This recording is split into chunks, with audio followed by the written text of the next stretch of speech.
Welcome to BPC news. బులెటిన్ల ముందుగా headlines.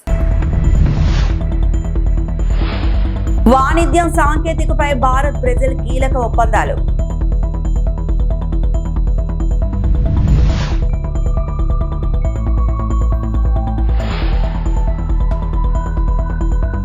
ఎం వెంకయ్య నాయుడు ఆందోళన, ఏఐతో మానవ సంబంధాలు దెబ్బతినే ప్రమాదం.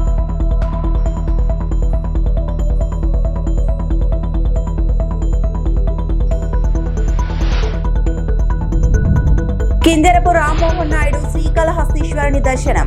రేణిగుంట ఎయిర్పోర్ట్ అభివృద్ధిపై కీలక ప్రకటనలు.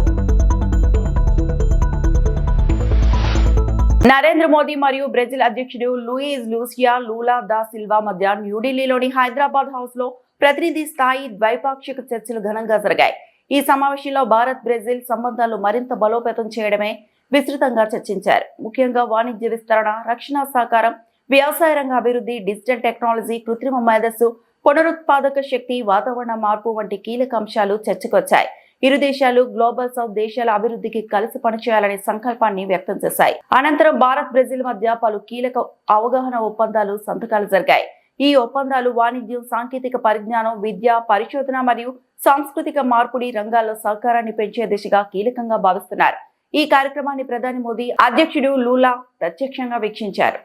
बीते कुछ वर्षों में मुझे इनसे कई बार मिलने का सौभाग्य मिला है और हर मुलाकात के दौरान मैंने भारत के प्रति इनकी गहरी मित्रता और विश्वास को महसूस किया है। राष्ट्रपति लूला के इस दौर ने ऐतिहासिक एआई इम्पैक्ट समिट की शोभा भी बढ़ाई और हमारी रणनीतिक साझेदारी को नई ऊर्जा भी दी है। मैं उनकी मित्रता और दोनों देशों के संबंधों के प्रति कमिटमेंट के लिए राष्ट्रपति जी का आभार व्यक्त करता हूं। फ्रेंड्स, आज हमारी जो चर्चाएं हुई हैं उनमें हमने हर क्षेत्र में शेयर्ड पर्पस और शेयर्ड एस्पिरेशन से आगे बढ़ने पर विचार विमर्श किया है। ब्राजील लैटिन अमेरिका में भारत का सबसे बड़ा ट्रेड पार्टनर है। हम आने वाले 5 वर्षों में द्विपक्षीय व्यापार को $20 बिलियन के भी आगे ले जाने के लिए प्रतिबद्ध है।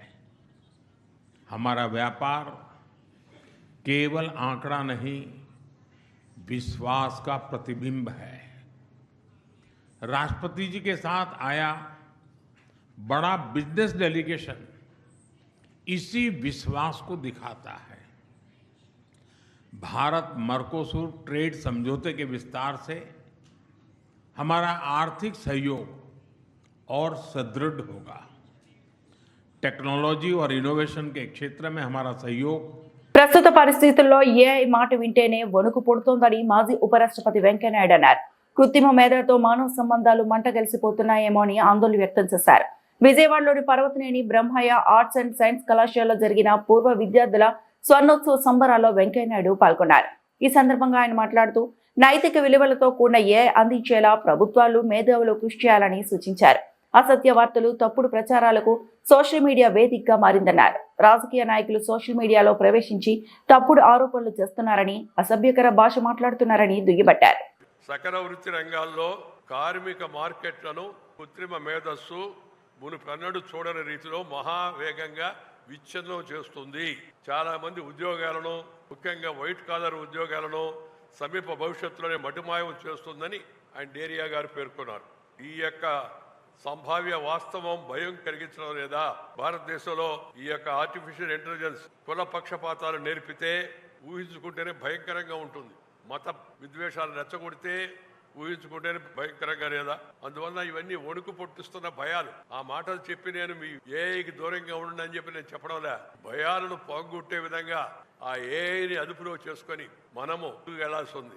ఇవన్నీ ఉద్యోగాలు ఒక ఆందోళన అయితే నా మనసులో ఇంకొక ఆందోళన ఉంది. ఏఐ వస్తే ఎక్కువ వాయు వరుసలో మర్చిపోతారేమో అని భయం నాకు. ఎప్పుడు ఎవరు ఏం చేస్తారో తెలియదు. నీలాగా ఇంకొకటి రావచ్చు ఇంట్లోకి. తప్పుడు పని చేసి ఇంకొక మనిషిగా మారిపోవచ్చు. నువ్వు చేస్తున్నట్టుగా అనిపించవచ్చు, వినిపించవచ్చు. దీనికి పరిష్కార మార్గం ఏమిటి?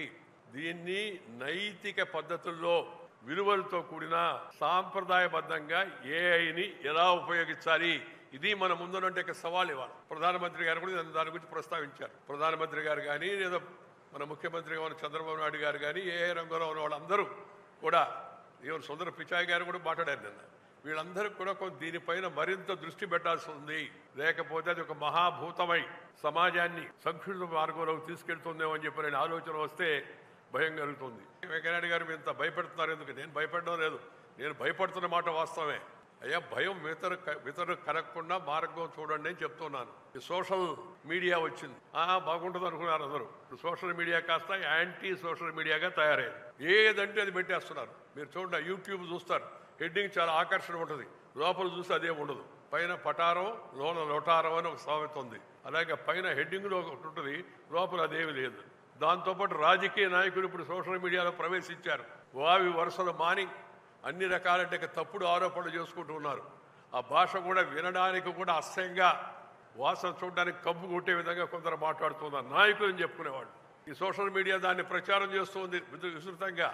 వాళ్ళు ఇటన్నారని వీళ్ళు ఇటన్నారని వాళ్ళు ప్రచారం చేస్తున్నారు. ఈ ప్రభావం సమాజం మీద, పిల్లల మీద, లేత మనసుల మీద ఎలా పడుతుందనే విషయాన్ని గురించి వాళ్ళు ఆలోచిస్తున్నట్టుగా అనిపించడం లేదు. వాడి నాయకులేనా అనిపిస్తుంది. కేంద్ర పౌర విమానయాన శాఖ మంత్రి కింజరపు రామ్మోహన్ నాయుడు కుటుంబ సమేతంగా శ్రీకాళహస్తీశ్వర ఆలయంలో స్వామి అమ్మవారిని దర్శించుకున్నారు. ఆలయ బాపిరెడ్డి దక్షిణ గోపురం వద్ద వేద పండితులు మంత్రోచ్చారణలతో మంత్రిని స్వాగతించారు.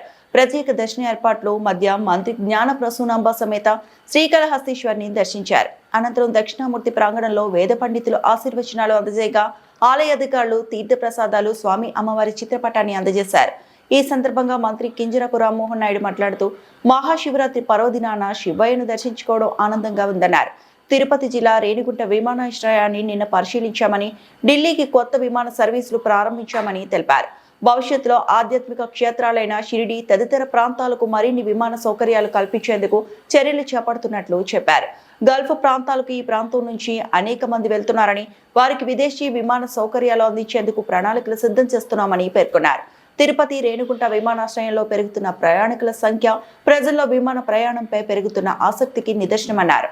కేంద్ర ఆర్థిక మంత్రి నిర్మలా సీతారామన్ ప్రవేశపెట్టిన బడ్జెట్లో పౌర విమానయాన శాఖకు అధిక కేటాయింపులు లభించడంతో మరిన్ని విమానాశ్రయాలు, సౌకర్యాలు విస్తరించేందుకు వీలు కలుగుతుందని తెలిపారు. దేశ అభివృద్ధిలో తమ శాఖ కీలక పాత్ర పోషిస్తోందని అన్నారు.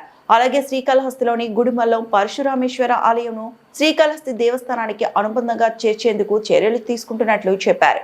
శ్రీకాళహస్తి నియోజకవర్గ అభివృద్ధికి కృషి చేస్తున్న ఎమ్మెల్యే బొజ్జల సుధీర్ రెడ్డికి అభినందనలు తెలిపారు. శ్రీకాళహస్తి నియోజకవర్గ అభివృద్ధికి కేంద్రం తరపున వారధిగా నిలిచి కేంద్ర నిధులతో మరింత అభివృద్ధి సాధించేందుకు తాను బాధ్యత వహిస్తానని మంత్రి స్పష్టం చేశారు. ఈ రోజు తెల్లవారుజామున తిరుమల కలియుగ వెంకటేశ్వర స్వామి వారి దర్శనం చేసుకొని నేరుగా శ్రీకాళహస్తీశ్వర ఆలయానికి వచ్చి స్వామివారి దర్శనం ఇక్కడ ప్రత్యేకంగా చేసుకోవడం జరిగింది. నాతో పాటు మా మినిస్ట్రీ ఆఫ్ సివిల్ ఏవియేషన్ నుంచి అధికారులు, మా సెక్రటరీ, అలాగే airport authority of India chairman, అలాగే మాజీ పార్లమెంట్ సభ్యులు స్థానికులు గల్లా జయదేవ్ గారు, అలాగే మా రిషిక గారు, వీళ్ళందరూ కూడా కలిసి రావడం జరిగింది. ఎంతో ఆనందంగా ఉంది. దీనికి ముఖ్యంగా చెప్పుకోవాలనంటే గత 2 శివరాత్రులుగా స్థానిక శాసనసభ్యులు మా సోదరుడు సుధీర్ అన్న గారు ప్రత్యేకంగా ఈ యొక్క ఆలయానికి రావాలి, దర్శనం చేసుకోవాలని ఎప్పటి నుంచో రిక్వెస్ట్ చేయడం జరుగుతుంది. అనివార్య కారణాల వల్ల రాలేకపోయినా ఈరోజు ప్రత్యేకంగా స్వామివారి దర్శనం, ఆశీస్సులు పొందడానికి ఈరోజు వచ్చాం. అద్భుతంగా దర్శనం జరిగింది. నాకు ఈరోజు సంతోషం ఏంటంటే, నేను ఎన్నో సంవత్సరాల నుంచి ఆలయం వస్తున్నాను, కానీ కూటమి ప్రభుత్వం వచ్చిన తర్వాత ప్రత్యేకంగా స్థానిక ఎమ్మెల్యే గారు ఇక్కడ చూపించినటువంటి చొరవ కానీ, ఇక్కడ అభివృద్ధి కోసం ఆయన చేసినటువంటి పట్టుదలతో చేసినటువంటి కృషి కానీ స్పష్టంగా ఆలయంలో ఇక్కడ కనిపిస్తుంది. మొన్న శివరాత్రి కూడా అద్భుతంగా వేడుకలు జరిగాయి. కనీ విని ఎరగని రీతిలో భక్తులందరూ కూడా విచ్చేసి ఇక్కడ దర్శనం కూడా చేసుకున్నారు. దానికి ఇక్కడ బోర్డు కానీ, చైర్మన్ కానీ, ఈఓ గారు కానీ అందరూ కూడా సహకారంతో చాలా బ్రహ్మాండంగా చేశారు. ఈరోజు మన రాష్ట్రంలో ఉన్నటువంటి ప్రముఖ ఆలయాలలో ఒకటిగా శ్రీకాళహస్తి ఈరోజు వెలుగుతుంది. అందులో కూడా చూసుకుంటే కేవలం రాష్ట్రం నుంచే కాదు, దేశం నుంచి, ప్రపంచం నుంచి కూడా భక్తులందరూ కూడా ఇక్కడికి విచ్చేసి ప్రత్యేక పూజలు ఇక్కడ చేసుకొని ఈరోజు వెళ్తున్నారు. దానికి అనుగుణంగా ఆలయం తాలూకా ప్రత్యేకతని, ఆలయం తాలూకా పవిత్రతని, ఆలయం తాలూకా విశిష్టతని కాపాడాల్సినటువంటి బాధ్యత మనందరి మీద ఉంది. అది కూటమి ప్రభుత్వంలో బ్రహ్మాండంగా జరుగుతున్నాయి అనడానికి ఎటువంటి సందేహం కూడా మనకు అవసరం లేదు.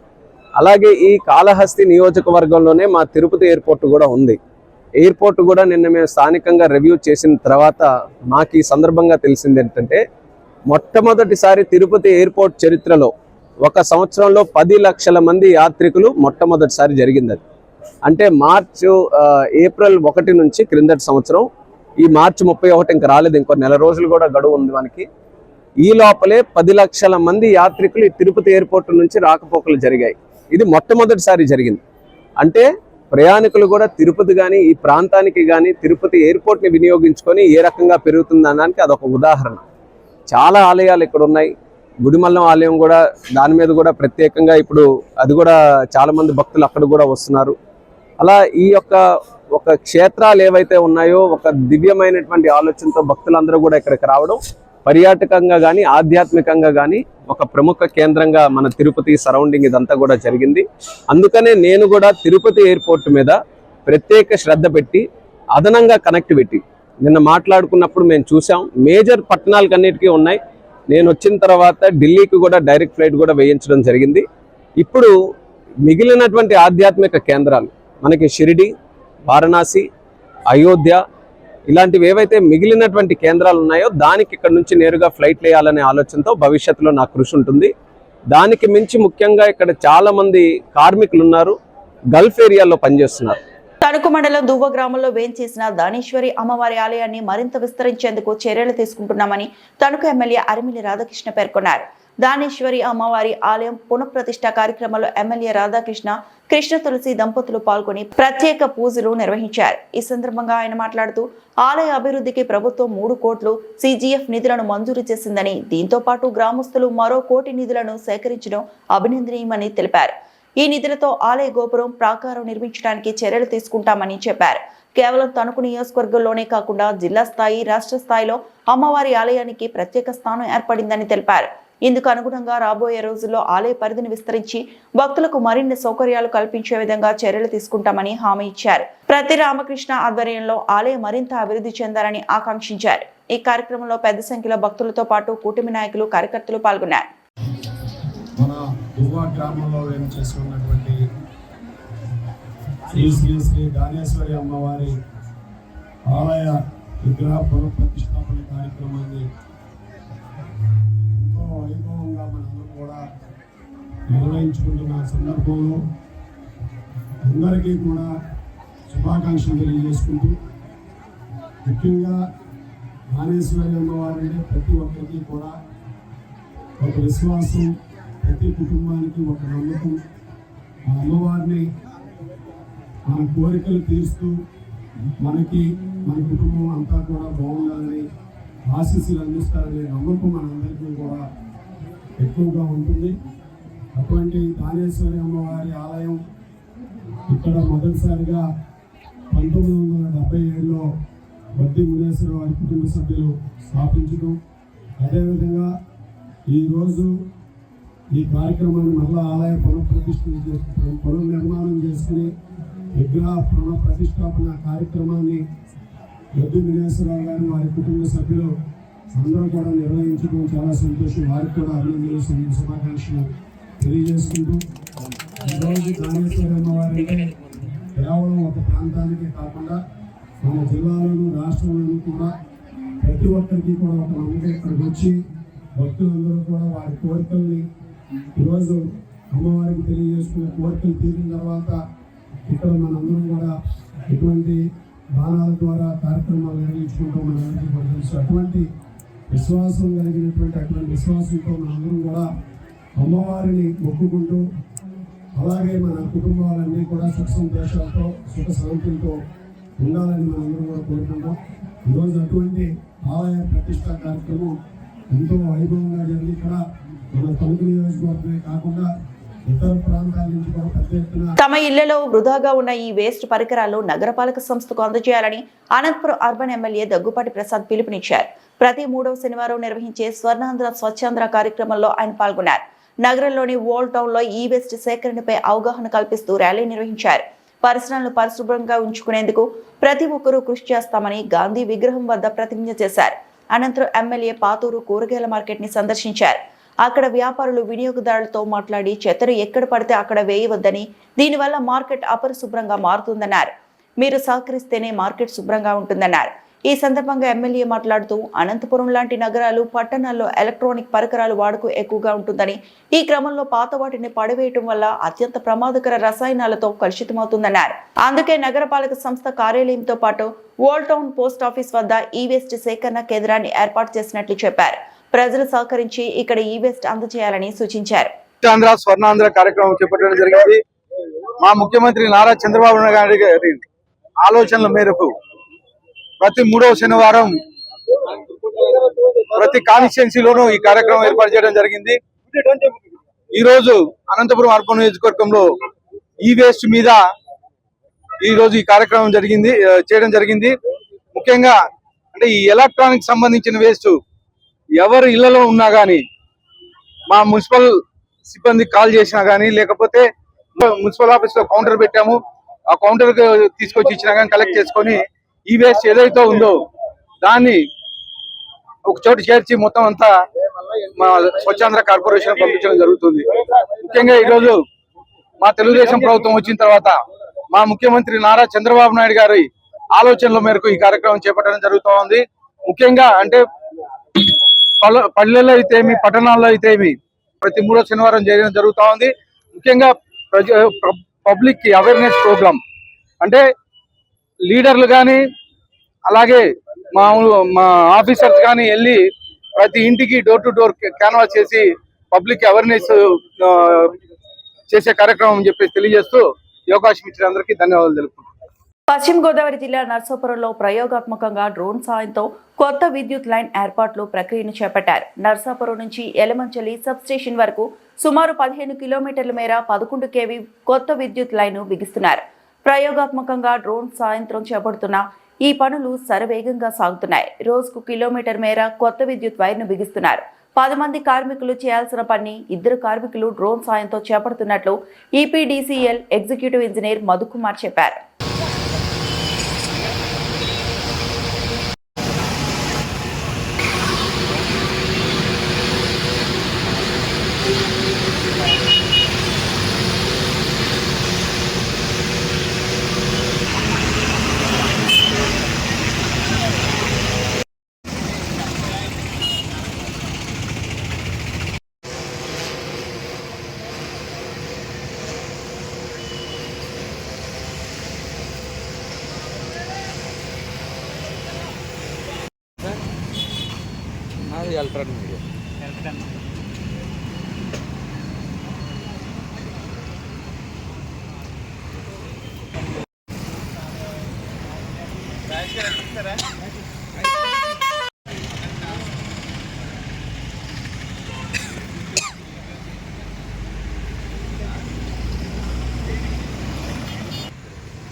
ఆపరేటర్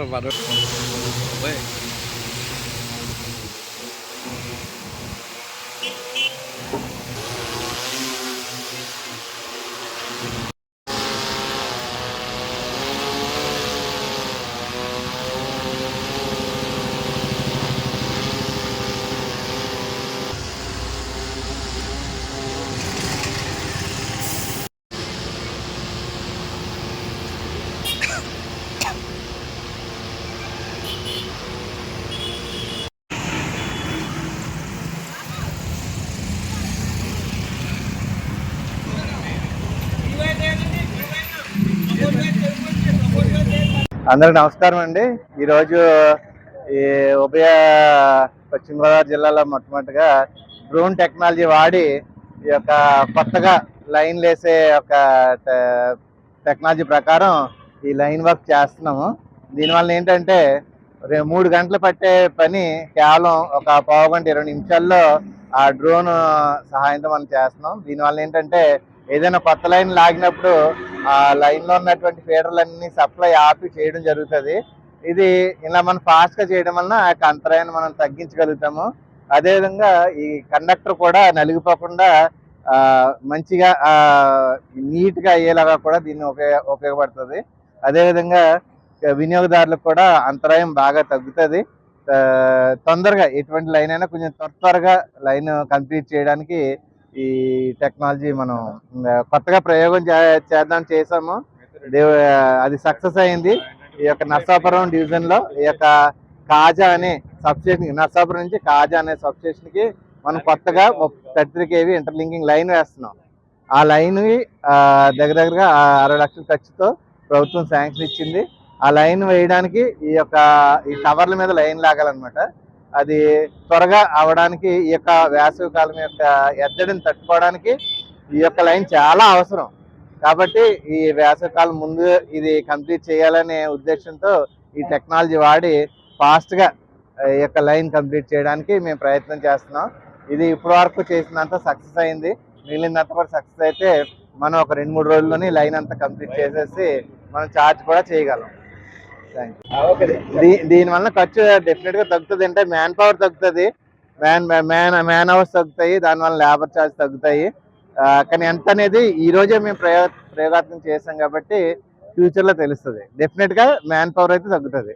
అంటే మనుషులు చేసే పని డ్రోన్ తో చాలా ఈజీగా చేయగలుగుతాం. పశ్చిమ గోదావరి జిల్లాలో వార్షిక తనిఖీల్లో భాగంగా ఆచంట పోలీస్ స్టేషన్ ను ఏలూరు రేంజ్ ఐజీ అశోక్ కుమార్, జిల్లా ఎస్పీ అద్వాన్ నయీం అస్మీద్ సందర్శించారు. ముందుగా పోలీస్ స్టేషన్ ఆవరణలో మొక్కలు నాటారు. అనంతరం స్టేషన్లోని కీలక దస్తాలు, నమోదైన కేసులు, క్రైమ్ రేట్ వివరాలను ఐజీ పరిశీలించారు. మీడియా సమావేశంలో ఐజీ అశోక్ కుమార్ మాట్లాడుతూ ఆచంట మోడల్ పోలీస్ స్టేషన్ లో సిబ్బంది నేర నియంత్రణలో చురుగ్గా పనిచేస్తున్నారని తెలిపారు. గంజాయి అక్రమ రవాణా, మహిళల భద్రతపై ప్రత్యేక దృష్టి పెట్టినట్లు చెప్పారు.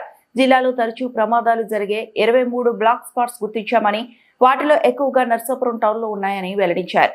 పెంటపాడు, తణుకు, తాడేపల్లిగూడెం ప్రాంతాల్లో కూడా బ్లాక్ స్పాట్స్ ఉన్నాయని తెలిపారు. స్టేట్ హైవే, NHAA అధికారులతో కలిసి ప్రమాదాల విచారణకు చర్యలు తీసుకుంటామని చెప్పారు. విజువల్ పోలీసింగ్ కు ప్రాధాన్యత ఇస్తున్నామని, తణుకు, భీమవరం పోలీస్ స్టేషన్ ను మోడల్ స్టేషన్లుగా అభివృద్ధి చేస్తామని తెలిపారు. డ్రోన్ పోలీసింగ్ ను విస్తృతంగా వినియోగించినట్లు చెప్పారు. కొద్ది నెలల్లో కానిస్టేబుల్ శిక్షణ పూర్తయి కొత్త సిబ్బంది స్టేషన్ కు వస్తున్నారని ఐజీ వెల్లడించారు.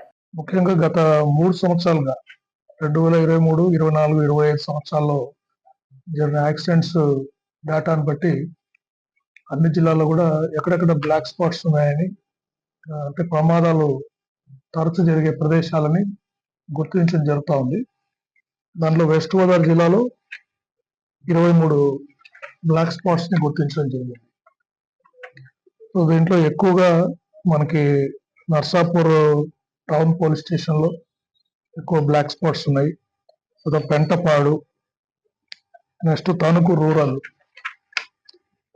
తణుకు టౌన్, తాడేపల్లిగూడెం ఈ ఏరియాలో ఎక్కువ హైవేస్, స్టేట్ హైవేస్ ఎక్కువ ఉండడం వల్ల ఇక్కడ ఎక్కువ బ్లాక్ స్పాట్స్ మనకి ఉన్నాయి.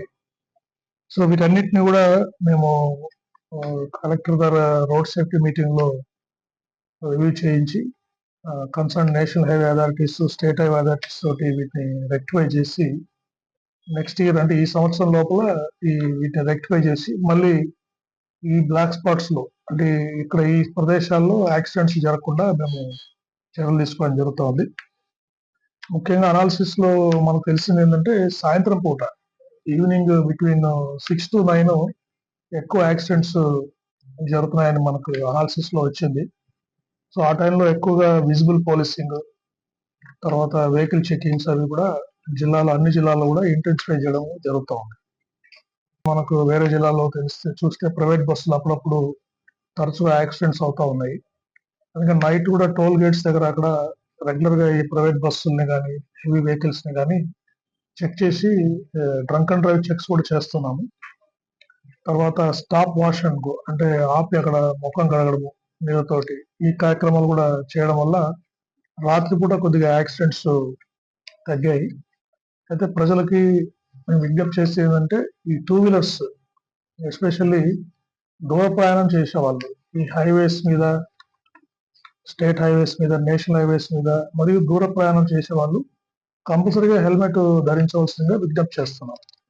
చాలాసార్లు హెల్మెట్ ధరిస్తే మనకి ప్రాణాపాయం ఉండదు. ఏదైనా యాక్సిడెంట్ జరిగినా కూడా ప్రాణానికి ప్రమాదం ఉండదు.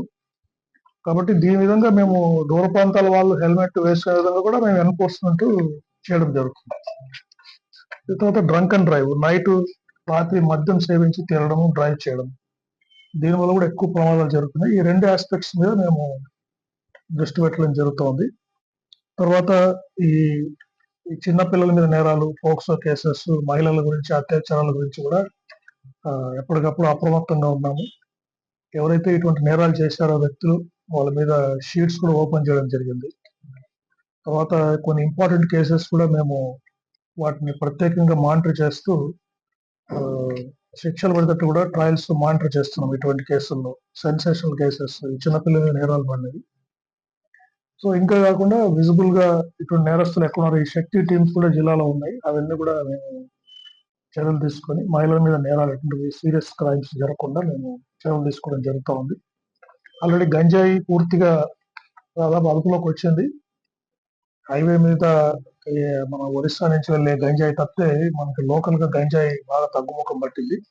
దీని మీద ఫర్దర్ కూడా స్టెప్స్ తీసుకొని దీన్ని పూర్తిగా కంట్రోల్ చేయడం జరుగుతుంది. చంద్రగిరి నియోజకవర్గంలో భూ కబ్జాలు, ఇసుక అక్రమ రవాణాపై రాజకీయం ఒక్కసారిగా వేడెక్కింది.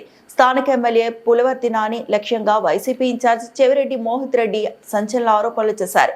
స్వర్ణముఖి నదిని అడ్డం పెట్టుకుని కోట్లాది రూపాయలు ఇసుక దోపిడీ జరుగుతుందని ఆయన మండిపడ్డారు.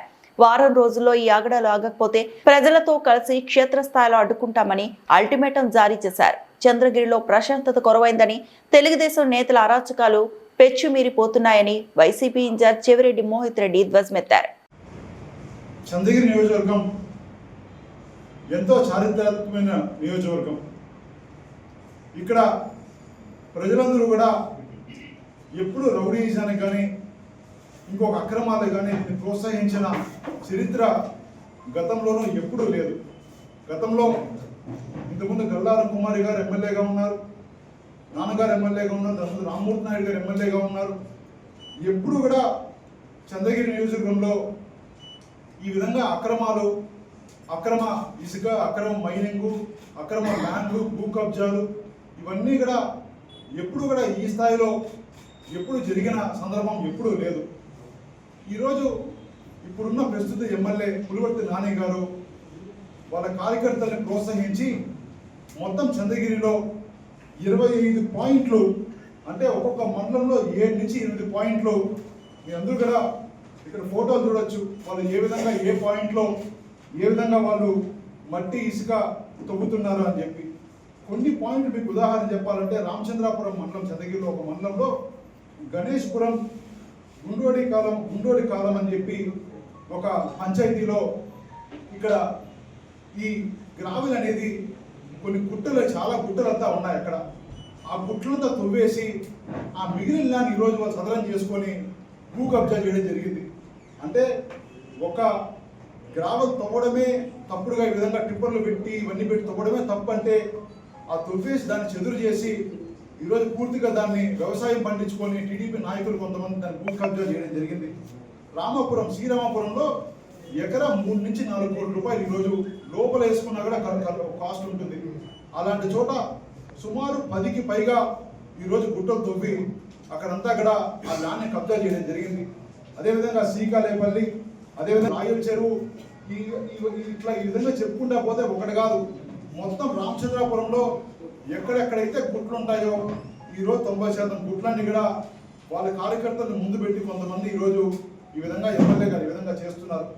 అదేవిధంగా చంద్రగిరిలో కూడా ఈరోజు మీరు చూస్తే రంగంపేటలో నాగపట్ల చెరువు, మీకు అందరూ తెలిసి గతంలో నాగపట్ల చెరువులో 2024 సంవత్సరంలో మొదటి జనవరిలో అట్లా ఒక పిల్లడు ఒక అతను చనిపోతే ఇదే ఎమ్మెల్యే గారు వచ్చి ఆ రోజు ఇది తప్పని చెప్పి ఈ విధంగా ఎక్కడో ఎవరో తవ్వుంటే మా మీద నిందలేసి ఆ రోజు ఆ పెట్రోల్ బాటిల్ ముందర పెట్టుకొని ఆ పోలీస్ స్టేషన్ ముందర కూర్చొని ధర్నా చేయడం జరిగింది. ఈరోజు చూస్తే అదే ఎమ్మెల్యే గారి ప్రోత్సాహంతో ఆ రోజు ఎవరైతే ఆ ధర్నాలో కూర్చున్నారో వాళ్ళందరూ కూడా ఈరోజు ప్రత్యక్షంగా వచ్చి కొన్ని 100 టిప్పర్లు పెట్టి ఈరోజు అక్కడి నుంచి గ్రావెల్ ఎత్తున్నారు. ఎత్తడమే కాదు, పోయిన వాళ్ళని దాడులు చేస్తున్నారు. మీడియా ప్రతినిధులు కూడా అక్కడ పోతే దాడులు చేసే ప్రయత్నం చేస్తున్నారు. అక్కడ ఒక్కటే కాదు, చంద్రగిరిలో ఇందిరమ్మ కాలనీలో మల్లయ్యకుంట అనే ఒక ప్రాంతంలో, అదేవిధంగా పత్తి గుంట అని చెప్పి చంద్రగిరి టౌన్లో భీమవరం ఫారెస్ట్ ఎక్కడైతే నారావారిపల్లి ఉందో చంద్రబాబు నాయుడు గారి ఊరు పక్కనే భీమవరం ఫారెస్ట్, ఆ ఫారెస్ట్లో కూడా వాళ్ళు ఎత్తే ప్రయత్నం చేస్తున్నారు. ఇది మొత్తం కూడా గ్రావెల్ ఎత్తే ప్రయత్నం చేస్తున్నారు. ఒక గ్రావెలే కాదు, శాండ్ కూడా, అంటే చంద్రగిరి మొత్తం కూడా రివర్ బేస్, అంటే మొత్తం కూడా స్వర్ణముఖి రివరు ఆ మూడు నుంచి అక్కడెక్కడో భీమవరం నుంచి ఇక్కడ తిరుచానూరు ఎండింగ్ వరకు మొత్తం కూడా చంద్రగిరిలో రివర్ బేస్ ఉంటుంది. కొన్ని 10 కిలోమీటర్లు రివర్ బేస్ ఉంటుంది. ఆ రివర్ బేస్లో ఎక్కడైతే నీళ్లు తక్కువ ఉంటాయో అక్కడ విపరీతంగా. ఈ వార్తలు ఇంతటితో సమాప్తం.